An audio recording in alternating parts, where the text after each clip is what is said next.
तो जब प्रिया के पेरेंट्स से पहली बार मुलाकात हुई तो उनका पहला और आखिरी यही सवाल था कि क्या आप हमारी बेटी को खुश रख पाएंगे और क्या आप उनका ख्याल रखेंगे। तो उसमें कोई शक और शुबे की गुंजाइश तो थी नहीं। तो उनको मेरा बहुत सीधा सा जवाब था कि हाँ, अगर ख्याल ना रखना होता और if we were not in love तो ये रिलेशनशिप यहाँ तक आती ही नहीं और आज हम और आप आमने सामने नहीं बैठे होते। और उसके बाद आई थिंक बहुत ज्यादा वक्त नहीं लगा, सब लोग कन्विंस थे, सब लोग की राजी खुशी के साथ हमारी कोर्ट मैरिज हुई और उसके बाद एक अच्छी सी रिसेप्शन सारे फ्रेंड्स के साथ। एंड 3.5 साल आज हो गए, हमारी लव और जो बॉन्डिंग है वो और ज्यादा स्ट्रांग और ज्यादा ग्रो हुई है। लगता था कि we were madly in love उस टाइम पे, बट वो मैडनेस आई थिंक बढ़ती जा रही है समय के साथ साथ।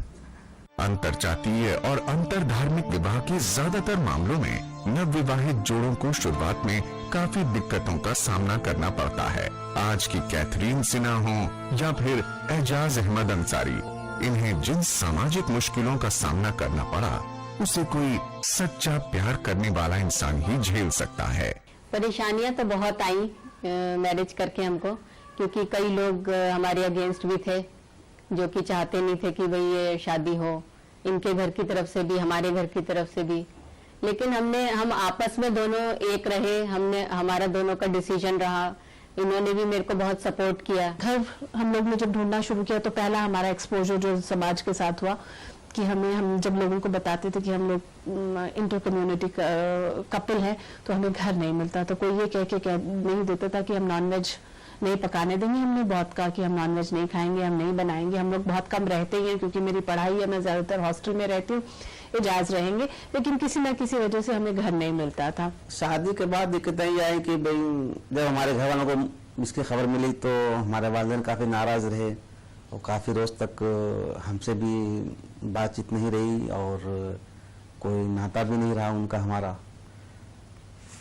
और मिसेस के घर भी अरविंदर के घर वाले भी इनसे काफ़ी नाराज़ थे। कोई इंटर रिलीजन मैरिज करना चाहे, जब उनका परिवार या उनके सपोर्ट में खड़ा हो जाता है, उनकी तकलीफ, उनके दुख आधे हो जाते हैं। जिंदगी तो उनको ही जीनी है, लेकिन वो जो सोशल सपोर्ट फैमिली से आती है, वो जो फैमिली छूटती है, वो बहुत तकलीफदेह होता है। और हम इस चीज से गुजरे, हम नहीं चाहेंगे हमारे बच्चे इस चीज से गुजरे। We will completely support them. अगर लड़का और लड़की आत्मनिर्भर न हो तो ऐसे में उनकी मुश्किलें काफी बढ़ जाती हैं। हम लोग घर नहीं अफोर्ड कर सकते थे, हम लोग अपनी शादीशुदा जिंदगी शुरू करना भी नहीं चाहते थे। हमने शादी कर ली थी जस्ट टू सिक्योर कि हम दोनों एक दूसरे के साथ हैं, लेकिन हमें मालूम था कि हम लोग बाहर इंडिपेंडेंट घर लेके नहीं रह सकते। एजाज का बिल्कुल इनिशियल स्टेज था, तो मैं जेएनयू में रहती थी अपने हॉस्टल में। एजाज भी वहां आके कभी जामिया हॉस्टल में रहते थे, कभी जेएनयू हॉस्टल में मेरे मेल फ्रेंड्स के साथ आके जो उनके साथ रहते थे। अंतरजातीय विवाह करने वाले जोड़े को तो समाज शीघ्र ही जगह दे देता है, लेकिन अंतर धार्मिक विवाह करने वालों को समाज से लंबे समय तक जूझना पड़ता है। बड़ी इंटरेस्टिंग एक वाकया मेरे साथ हुआ। मैं होली फैमिली गई तो मैं रजिस्ट्रेशन होता है होली फैमिली हॉस्पिटल में। तो मैं जब गई हॉस्पिटल तो मुझसे पूछा गया, नाम मैंने बताया अरविंदर, पूछा गया हस्बैंड का नाम मैंने बताया एजाज अंसारी।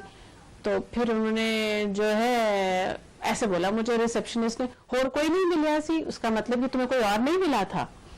तो मैंने कहा ठीक है। फिर मुझे बोले कि मुझे उसने बुकलेट वापस की, तो मैंने देखा पहले उसने सिख पे टिक किया था, वहां पे कॉलम है रिलीजन का, फिर उसको काट के उसने मुस्लिम टिक किया। मैंने कहा ये क्यों किया है तुमने? कभी और की लिखा, और क्या है, और क्या हो सकता है? अब तुमने शादी कर ली मुसलमान से तो तुम मुसलमान ही हो गए। मतलब there was so much of anger, इतना गुस्सा उस लेडी के उसमें था, तो मुझे बड़ा शॉकिंग लगा। ऐसी शादी यदि विदेश में देशी युवक और विदेशी युवती के बीच हो तो शायद ऐसे जोड़ों को ज्यादा जोखिम या विरोध का सामना नहीं करना पड़ता है।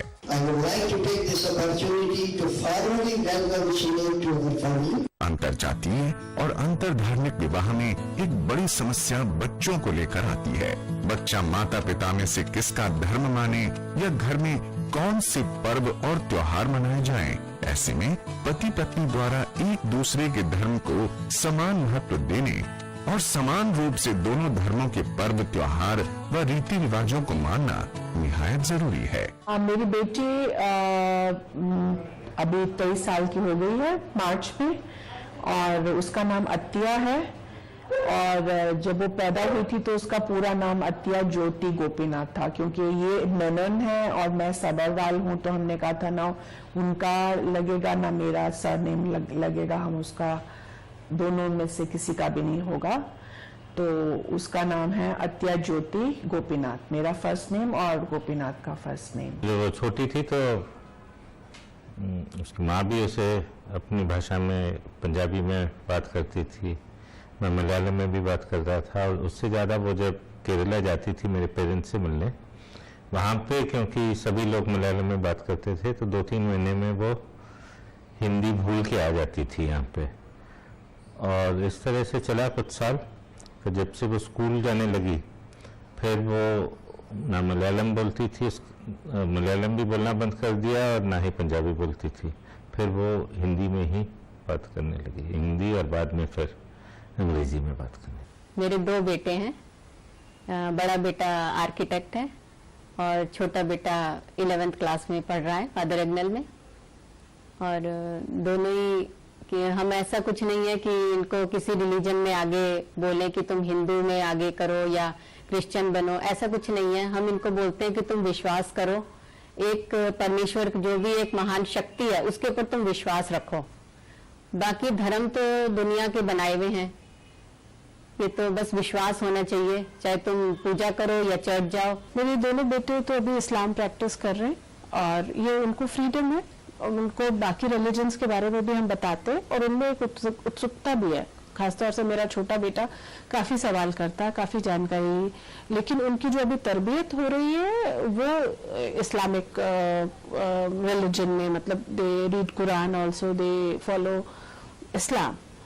बाकी ये अब उनके ऊपर है, बिकॉज वो फ्रीडम तो उनको है ही, वो फ्रीडम उनको है। जब वो बड़े हों वो क्या डिसाइड करें, क्या करना चाहते हैं, वो एब्सोल्यूट फ्रीडम उनको रहेगी। बच्चों को लेके अभी तक कोई डिस्कशन नहीं हुई है, और अगर आगे बच्चे जब होंगे और रिलीजन की बात आती है तो जो रिलीजन बच्चे फॉलो करना चाहें वो उनको पूरी छूट है। और मेरे को कोई प्रॉब्लम होगी भी नहीं अगर वो इस्लाम कल्चर को भी अगर फॉलो करना चाहेंगे बच्चे। बच्चों के बारे में या बच्चे कौन से रिलीजन को फॉलो करेंगे उस बारे में कभी हमने बात नहीं करी, क्योंकि हमें ये लगता है कि ठीक है हम लोग रिलीजन को फॉलो करते हैं, प्रैक्टिसेस हैं हमारी, लेकिन in the end of the day जो आपकी कल्चरल प्रैक्टिसेस हैं वो ज्यादा इंपॉर्टेंट हैं। मैं हमेशा से जितना मैं मस्जिद में जाता हूँ उतना ही मैं मंदिर में जाता हूँ, उतना ही मैं गुरुद्वारे में और उतना ही मैं शायद चर्च में भी जाता हूँ। अंतरधार्मिक विवाह सफल हो, इसके लिए दोनों साथियों का भावनात्मक रूप से परिपक्व होना बेहद जरूरी है। हमने एक दूसरे को कमिटमेंट दिया था, तब मुझे था कि शायद गोपी की तो एक पॉलिटिकल वो एक्टिविस्ट ही रहेगा, तो वो नौकरी तो करेगा नहीं और पैसा मैं ही कमाऊंगी।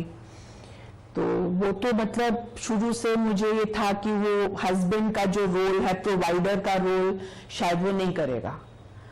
लेकिन उसको जॉब मिली, वो काफी साल तक वो टेम्पररी एड हॉक जैसे कि होता है एकेडमिक्स में, मेरी भी बहुत देर तक टेम्पररी और एड हॉक इसमें चलता रहा। तो और मैं उससे 1 साल बड़ी भी हूँ, उम्र में भी मैं बड़ी हूँ उससे, गोपी से। तो और जहाँ पे वो एक टिपिकल रोल होता है कि ये मेरा हस्बैंड है तो इसकी चलते उसको ये करना है वो करना है, वो नहीं है सब हमारे बीच में। मुझे पर्सनली हमेशा ये लगता था कि जो मेरा पार्टनर हो वो ऐसा ही होना चाहिए, कि ये नहीं होना चाहिए कि जो मैं कहूँ हाँ मैं हमेशा पतिव्रता बन के और आपके पीछे पीछे चलूंगी, आपके साथ चलूंगी। So Priya is a woman she who knows who she is, and उतनी ही जो स्ट्रेंथ है उसके अंदर और जो डिसीजंस वो ले सकती है अपने आप इंडिपेंडेंटली, किसी से इन्फ्लुएंस हुए बगैर, वो क्वालिटी मुझे प्रिया की सबसे ज्यादा अच्छी लगती है। एजाज इतने सेक्युलर हैं और इतने ओपन माइंडेड हैं, मैं जितना भी आज अपनी लाइफ में अचीव कर पाई हूँ, it is because of his support. He is given me lot of space. Bharat में विभिन्न संस्कृतियों, जातियों और धर्मों के लोग रहते हैं। अंतर जातीय और अंतर धार्मिक विवाह अलग अलग सामाजिक और धार्मिक परिवेश से आए लोगों के बीच बेहतर समझ विकसित करने में मदद करते हैं। शहरों और महानगरों में लोग अब ऐसी शादियों पर पहले की तरह नहीं चौंकते, लेकिन समाज की मुख्य धारा में इसकी मान्यता स्थापित होने में अभी समय लगेगा। वैसे प्यार, मोहब्बत, इश्क धर्म, जाति और संप्रदाय से ऊपर है। प्रेमी युगल जात धर्म की परवाह न करते हुए पहले भी विवाह करते थे, आज भी कर रहे हैं और